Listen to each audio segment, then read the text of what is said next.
भगवान विष्णु का स्वप्न। एक बार भगवान नारायण वैकुंठ लोक में सोए हुए थे। उन्होंने स्वप्न में देखा कि करोड़ों चंद्रमाओं की कांति वाले, त्रिशूल डमरूधारी, स्वर्णाभरण भूषित, सुरेंद्र वंदित, सिद्धि सेवित त्रिलोचन भगवान शिव प्रेम और आनंदातिरेक से उन्मत्त होकर उनके सामने नृत्य कर रहे हैं। उन्हें देखकर भगवान विष्णु हर्ष से गदगद हो उठे और अचानक उठकर बैठ गए। कुछ देर तक ध्यानस्थ बैठे रहे। उन्हें इस प्रकार बैठे देखकर श्री लक्ष्मी जी पूछने लगी, बैककोट भगवान, आपके इस प्रकार अचानक निद्रा से उठकर बैठने का क्या कारण है? भगवान ने कुछ देर तक उनके इस प्रश्न का कोई उत्तर नहीं दिया और आनंद में निमग्न हुए चुपचाप बैठे रहे। कुछ देर बाद हर्षित होते हुए बोले, बैककोट देवी, मैंने अभी स्वप्न में भगवान श्री महेश्वर का दर्शन किया है। ये ऐसी अपूर्व आनंदमय एवं मनोहर थी कि देखते ही बनती थी। मालूम होता है शंकर ने मुझे स्मरण किया है। अहो भाग्य, चलो कैलाश में चलकर हम लोग महादेव के दर्शन करें।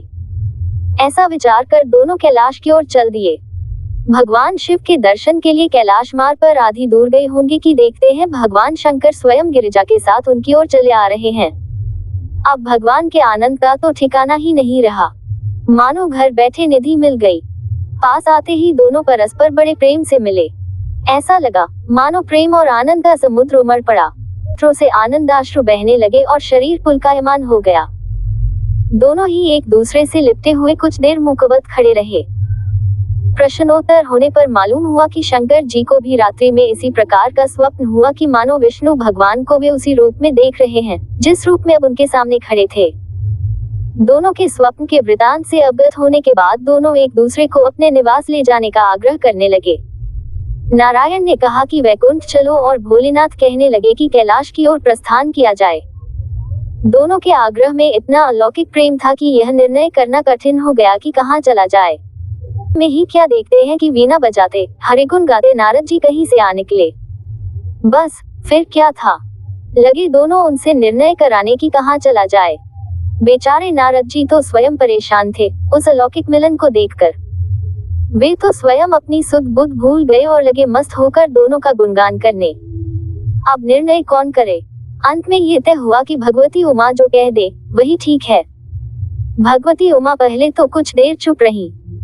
अंत में वे दोनों की ओर मुख करते हुए बोली, बैककोट हे नाथ, हे नारायण, आप लोगों के निश्चल, अनन्य एवं अलौकिक प्रेम को देखकर तो यही समझ में आता है कि आपके निवास अलग अलग नहीं हैं। जो कैलाश है वही वैकुंठ है और जो वैकुंठ है वही कैलाश है, केवल नाम में ही भेद है।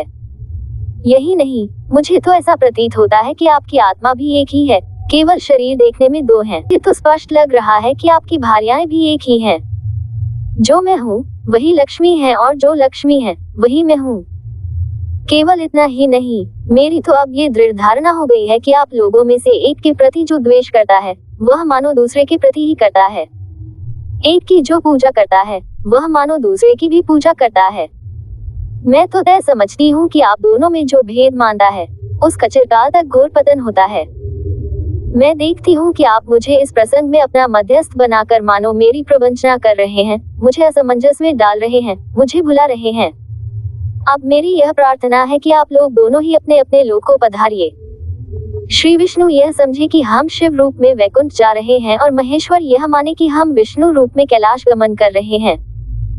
इस उत्तर को सुनकर दोनों परम प्रसन्न हुए और भगवती उमा की प्रशंसा करते हुए दोनों ने एक दूसरे को प्रणाम किया और अत्यंत हर्षित होकर अपने अपने लोकों प्रस्थान किया। लौटकर जब श्री विष्णु वैकुंठ पहुंचे तो श्री लक्ष्मी जी ने उनसे प्रश्न किया, बैककोट हे प्रभु, आपको सबसे अधिक प्रिय कौन है? भगवान बोले, बैककोट प्रिय, मेरे प्रियतम केवल श्री शंकर हैं। देहधारियों को अपने देह की भांति वे मुझे अकारण ही प्रिय हैं। एक बार मैं और श्री शंकर दोनों पृथ्वी पर घूमने निकले।